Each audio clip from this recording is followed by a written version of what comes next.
Viveka Chudamani of Shankaracharya, 412th verse, 173 page.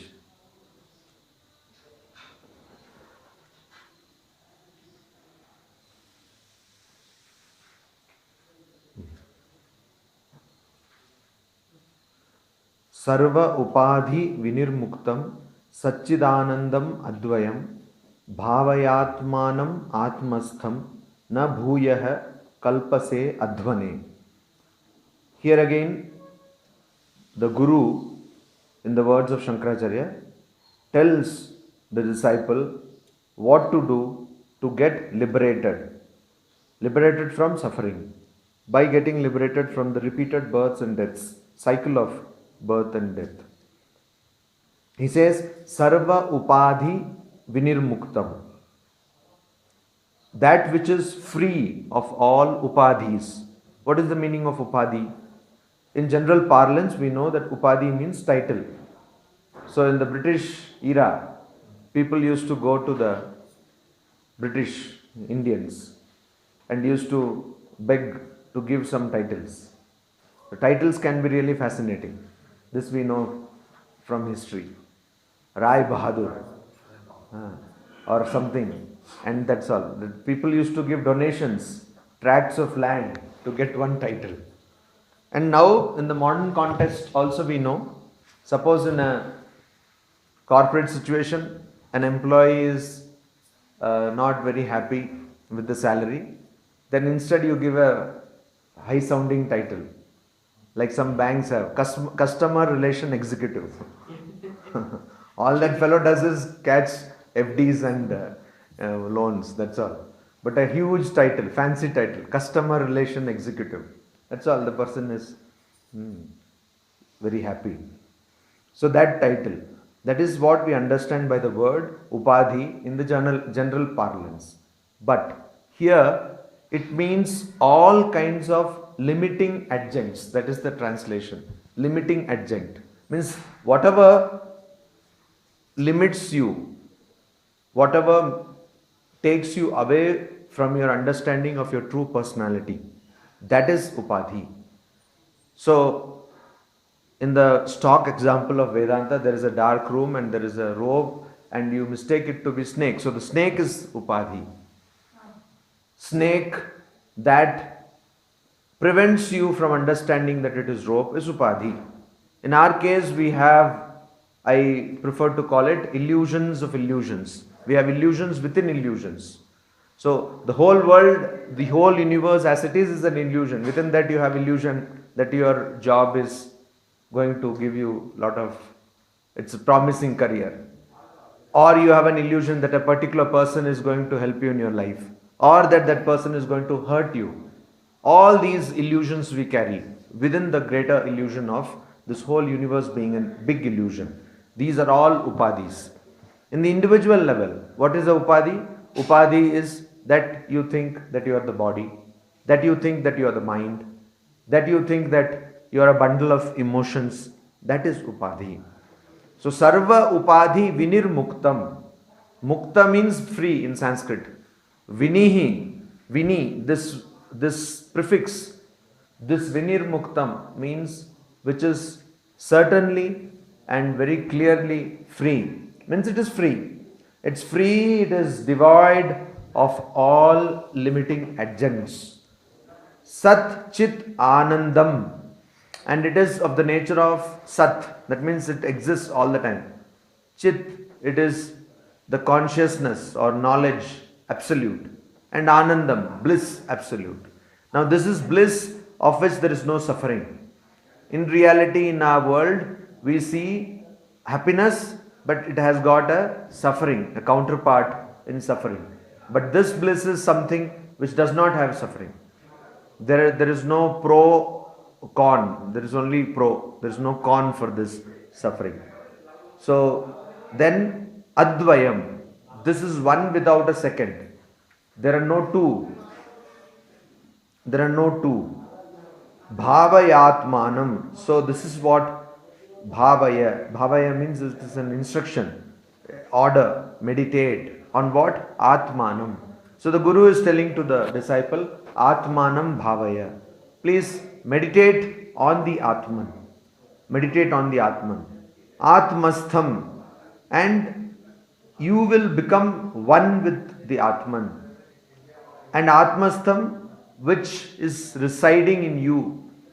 Now, when we ask someone to meditate on the Atman, they think, oh, I meditate on biryani, I meditate on iPhone 7, because that is the latest release, isn't it? iPhone 7? Huh?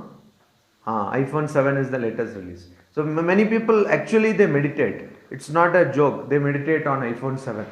And also our media and newspaper helps in that meditation. We have all these aids to meditation on iPhone 7, of course. You open the Times of India, first page is an advertisement, second page is an advertisement, third page is an advertisement, fourth page is an advertisement. They don't have any news.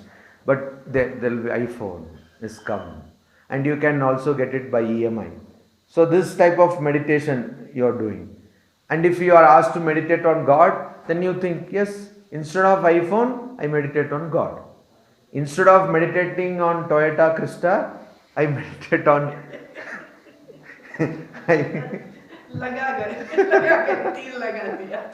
instead of meditating on Toyota Crista, I meditate on God.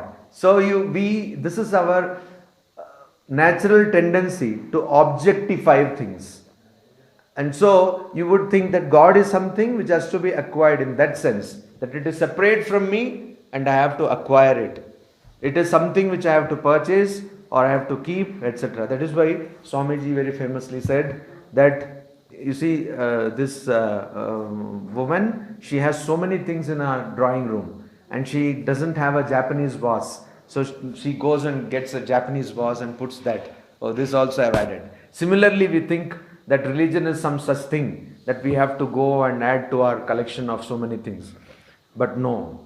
That is why here Guru is saying Atmastham. This is not something separate from you. It's something which is within you. It is not different from you. It is within you. So it is not an objective experience. It's not an objective experience, but it's a subjective experience. And so that is what we have to understand.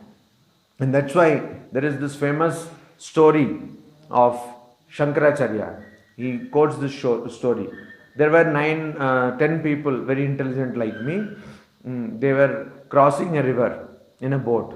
So they crossed the river, all right, and they went to the other shore. And then they suddenly decided that they had to count people.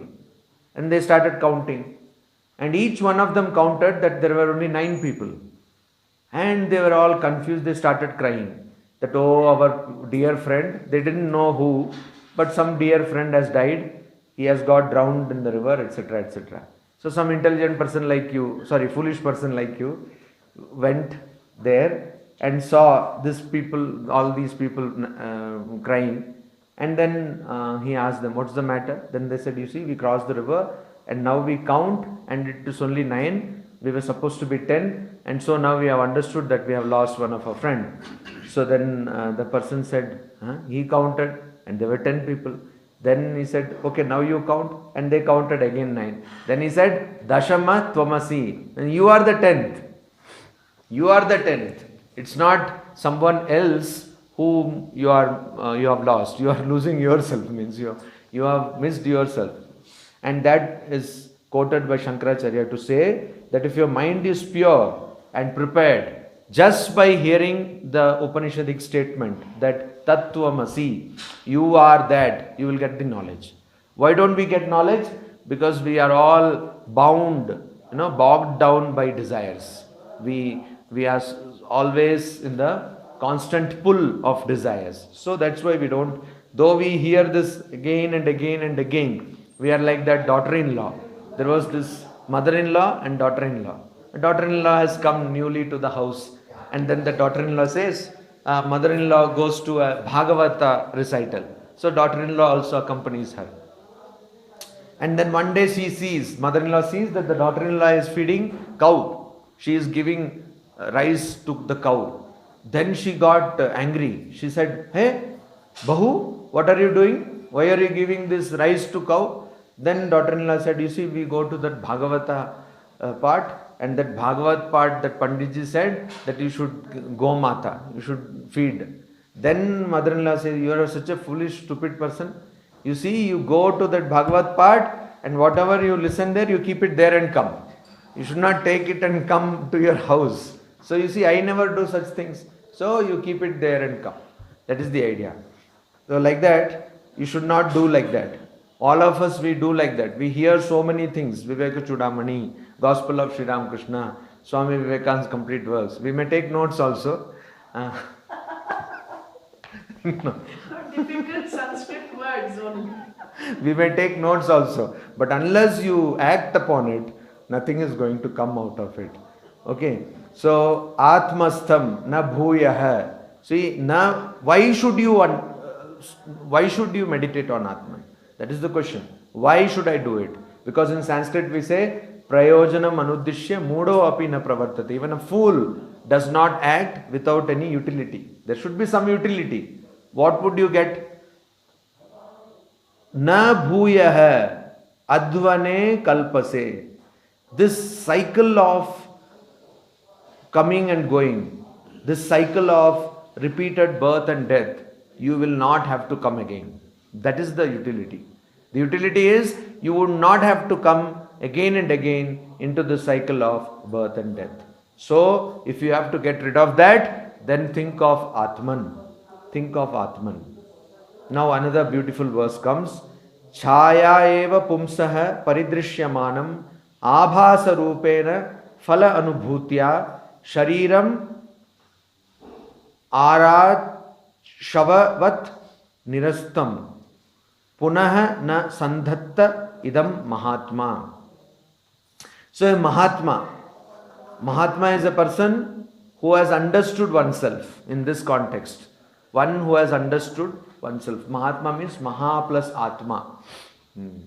So some people take notes in mobile, is it? All digital. So Maha plus Atma means a great soul. Great soul. A person who has understood the ultimate truth. That is Mahatma. So that Mahatma, what does that Mahatma do? Chhaya eva pumsaha paridrishyamanam. The person, what does he do? Shariram shavavat nirastham. The body he will nirastha, cast off, considering it like shavavat, just like you cast off a corpse. We call it pronoun displacement. What happens when a person dies? Pronoun displacement takes place. What happens? He or she becomes it. Then you say, when are you taking the body? Then nobody says this person, that person. Bole, abhi body kab uthayenge? When will you take or when will you cremate the body? So shavavat nirastam. But even while living you put so many things. All the different, Mysore sandal, there is a soap. They have now produced the costliest soap in India. It costs some 900 rupees or something. And in the world, what is the costliest soap? How much the costliest soap costs? $800. $800 is a cost. It is supposed to be made of some papaya or something. We can actually purchase papaya and put $800. Heavy cost. And the beauty of the soap is that it will not last long. But it seems it's very good for skin. So you put such soaps, $800. Imagine, you use such soap and then you may not all use the soap, but your soaps also are costing like what, $1 or in Indian context 50 rupees, Dove, all this you put, and then you put all these kinds of, even if you go to rural India, you will find L'Oreal in saloons in rural Bengal. I saw these people don't have proper things to eat, but in the saloons they have L'Oreal. What is it? L'Oreal. L'Oreal. That they have got all colors of dyes, and all that 20 somethings or teenage people, they will come with all different colors in their head. All these things we do. For what? Finally it is going to be destroyed. So who is a sage? The sage will, even while living, Shavavat nirastham, will discard the body. That means not commit suicide or something. Means will not give importance to the body and treat it just like we treat a corpse. And does not attach oneself to one. Punaha na sandhatta. Does not attach. That means does not take birth. Why do we take birth? Because we have the idea of doership and enjoyership. Kartritva, bhoktritva. The moment you give up this, then you will have no more birth. But somebody may think that I shall take rebirth because the sufferings I see in this birth is not over. So I shall come again and do something. The saints do that. They come. You see, all of us like to think that we are saints. But the fact remains that very few are saints. Okay, so this, I think you asked me earlier also once. This comes because of ignorance. Though it may come as a very big blow, which I have got such an egalitarian idea to serve the world, but nonetheless, it comes from an ignorance. Unless you know without doubt who you truly are, whatever philosophy that may be.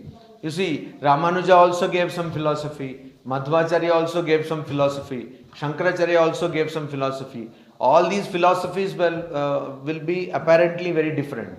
But in reality, what did they realize? Or at least they are all belonging to Hinduism or Vedanta. Think of Jesus Christ. In reality, what did they realize? They realized without doubt that they were not the body. That kind of realization, if one has, and then one says that I will come, that is a different story. But generally, mostly people don't have that. Anyway, so punaha na sandhatta. The moment a person does not have doership or enjoyership, so the idea is a person who, like Shankaracharya or Vivekananda or even Jesus Christ, who has come to the world for the welfare of the world, they did not have this consciousness of doership and enjoyership. So the sage does not have that and never again attaches oneself to the body. And paridrishyamanam, though it is abhasa rupena paridrishyamanam, though this body is visible. One of the common arguments given against the idea that this whole world is illusion is, but I see the body, I see everything. If you go to any magic show also you see. Okay, the great Indian rope trick. Rope is, have you seen that? Rope, no, it is there on YouTube, you can see video. Rope will go straight like that, as though it's some stick. But it's an illusion nonetheless. It's an illusion. We know that the famous magician P.C. Sarkar, it seems one day in Howrah station, an entire train he made it disappear. But people who were sitting in the train knew that the train did not go anywhere. Train was all the time there. But it's an illusion. It's an illusion you create for some time. So, paridrishyamanam, it is appearing, it is visible, but abhasa rupena. Just like if you take a disc and paint the 7 colors of the rainbow and rotate the disc, what do you see? White. But is there white color there? There is no white color. There is no white color. There is only those rainbow colors, but you see white. So, similarly, we see this body, but it is not there. It is like abhasa. It is an appearance. How? Just like a shadow. Chaya eva pumsaha. A shadow of a human being. Shadow is something which you cannot detach. Can you detach your shadow? No. You cannot detach. So, it seems, how many of you have seen ghosts? Ghost. Nobody has seen. I have seen. Huh? No, I'm not talking about your face in the mirror. Ghost. Huh? Where did you see? আমি দেখেছি আমি ওখানে মামা বাড়িতে ছিলাম একটা অদ্ভুত রকমের একটা অবয়ব দেখছিলাম দ্যাট ইজ মানে সলজিয়ার মতন যেমন একটা জেলি টাইপের হয় অদ্ভুত একটা আকৃতি অবয়ব মানে আত্মার যে অবয়ব সেটা দেখেছিলাম একটা Anyway, mostly ghosts are all psychological. আপনার সাথে যেমন কথা বলছিলাম বসে কথা বলে Ghost এর সঙ্গে বাবা আপনি গোস্ট নন তো? না মানে আমার এক পেশেন্ট মারা গেছিল আর কি। হুম। মারা যাবার 4th ডেতে রাত্রে আমি শুয়ে গেছি, তখন এসে আমাকে মানে জাস্ট ডাকছেন আমাকে, উঠে বসেছি কী ব্যাপার। উনি আমাকে একটাই কথা বলেছিলেন যে আপনি এমন একটা কিছু ওষুধ দিন যাতে আমি আবার বেঁচে যাই। আমি ওনাকে বলেছি কেউ মারা গেলে কি সে বাঁচে? Anyway, Sri Ramakrishna has seen ghost, Swami Brahmananda has seen, Swami Vivekananda has seen. So since all these people say that they have seen, so I don't question the reality of ghosts. But most people whom I have met who say that ghosts I have seen, they say that my cousin's father's mother, somebody has seen. But of course, two people now we see they have seen ghost. You also seen ghost? Yeah. But just in the room I was sleeping, somebody came, I heard some noise at night. And he opened something over there, and it was illumined, and then he slowly went away. So morning I asked my hostess, and said, I saw this, it was a very gentle kind of experience, I didn't worry at all. She said, oh yes, this house is haunted, many people in that room have seen him. And he just comes and does something and goes away. And she gave you the haunted This room. was an American lady who doesn't believe in anything. Ah. But she said yes, he comes regularly, he doesn't harm anybody. Anyway, so all ghostly people are there here. 3 people. Anyway, I have not seen ghost. So Sri Ramakrishna says, if you say ghost, ghost, you will also become ghost. But I didn't believe in it before. Ah. I didn't besides, so this is all obviously. Mostly in higher altitudes, people, because of less oxygen saturation, and also here they have houses which are smaller houses because of cold. They want to protect from cold, and there is less ventilation or no ventilation. People hallucinate in higher altitudes. Devi Chardana. Mostly people, not only Devi, they say Bhoot dekha humne, Yeah. sab. That's because of less oxygen. Anyway, so If you read autobiography of Chandra Sen's daughter, Mm. there is a vivid picture of ghosts which they saw in Lucknow, and the things actually appeared during the time of Shiva Emerging. Oh. So they had that. So this is like a shadow of a man. Why I took the topic of ghosts is, it seems ghosts don't have shadows. But anyway, so the shadow of a man. So this is shadow of a man. Though it is visible, but just like a shadow of a man, it is visible, but it has not. It is just a visible thing. It does not have much reality. And why do we have this body? Because of our experiences. Phala anubhutya. Anubhutya phala. Because of the fruits of experiences. Whatever experience we have in now or had in the past, those determine our future body. So if you have to have a good body, then you have to behave. So if you behave otherwise, in the Indian cosmological perspective, or in Indian perspective, which is called eschatology, what happens to you after death and all that, we believe that if you do really bad things, you may be born as an animal, or you may be born as a plant also. I don't know. So this is the thing. Paridrishya manam, this is appearing as though it is there, but it is like a shadow.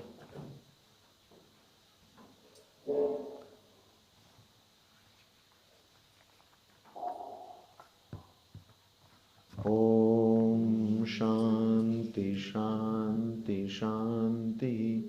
Hari Om Tat Sat.